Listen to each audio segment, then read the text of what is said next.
a, on a journey for truth, I often find myself aloof, um, just floating through the world, not really paying attention to things, and well, paying attention to things, but not seeing them for what they really are, seeing them for everything that I believe them to be. There's that plant growing on the wall really makes me smile. I just want to have a new change of pace and a new space to breathe, because sometimes those walls I told you about in yesterday's video can make things feel really small and tight. So in the search for new things and new discoveries, I found, I believe his name is Mark Christopher. Mark Christopher has blew my mind, y'all. He blew my mind in the sense that he's basically saying no one owns you. You are free. No one owns the earth. No one owns anything.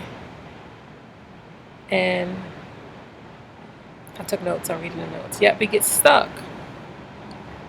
We get stuck in this thought that people own things, and we die trying to defend things that we think we own, when in all reality we actually do not. Think about it. Think about how much of the world you may never see. Just like you may never see this wall behind me, with this vine growing on it, taking over the wall, and most of the trees that you cannot see.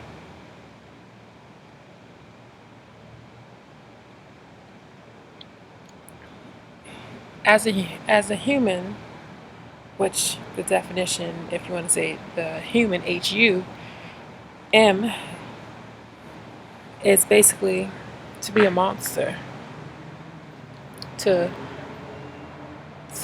be something that you're not even in control of. You don't own yourself as a human. You are a property of the government. I know it sounds crazy, but it's facts. We are so unimportant. We are so small in the grand scheme of things. Even this vine located behind me, we are the smallest possible level of things on this earth, yet we destroy most of the earth ourselves. We are the disease of this planet.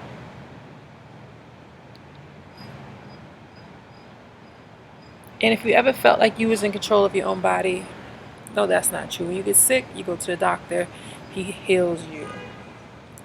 When you need medicine, you go to the pharmacy, he heals you. When you need help, you call the police, they heal your problems. If you felt wrong, you need a right, you go to find a judge or a lawyer, and they heal your problems. In fact, the reality is that you are free. You don't need none of these people to help you heal yourself, for example, help you fight your case, help you just survive this crazy ass place.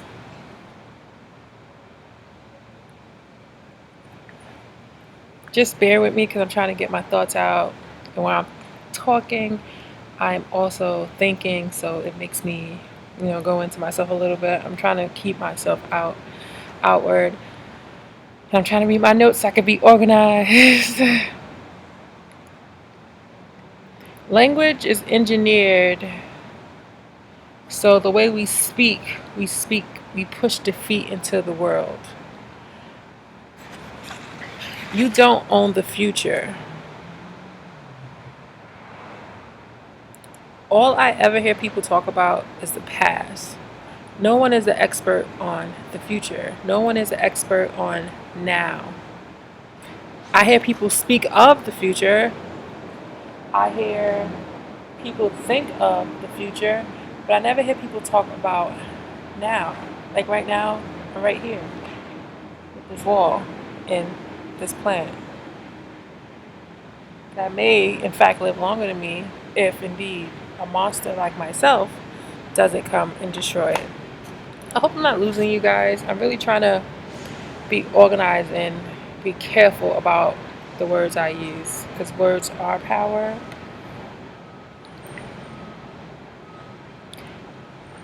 You ever heard someone tell you something about the future? Not a single thing about now via their own knowledge. If you think about it, everything you know or you believe is a belief of someone else's. The stuff you learn in school is a belief of someone else or belief of a group of people. We're not passing down knowledge, we're passing down different beliefs. And please let that settle in your soul and really think about what I just said. We are not passing down knowledge, we are passing down beliefs.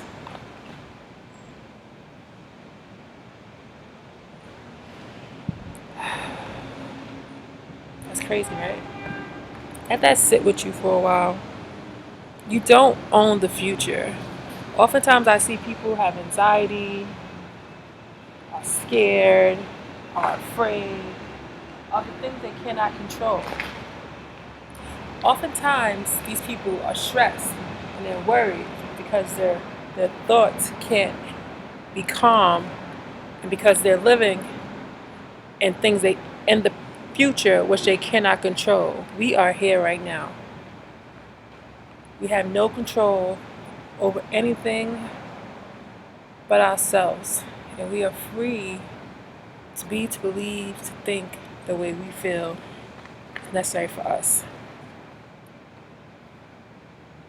A few years ago, when women were given to men as wives, say a farmer, he has a wife. His wife is nothing but another animal on his farm. And when you think about it like that, his wife is another tool he uses to survive. So he used the cow for milk, he used the cow for slaughter, he used the cow for sale to make profit. He used the garden tool to dig, he used the garden tool to plant, he used the garden tool for profit. Use your wife. But then, modern day terms is your wife is now your partner. What is a partner? Isn't that a corporation term, as to say we are equals in this business? In fact, what it should be called is a mate. A mate is someone you mate with. Just think about the terms we use in everyday language. I'm not trying to lose you. I'm not trying to appear crazy. I'm just saying think about the language we use every single day and how this language can have an effect on us. Are we speaking English? Every 24 years, more words are added to what we call English, which really is no language at all. I am speaking blah, blah, blah, blah, blah, blah, blah, blah, blah, blah, blah. And what you're hearing is what we were associated to learn and to take in. And every one of you is hearing it a different way.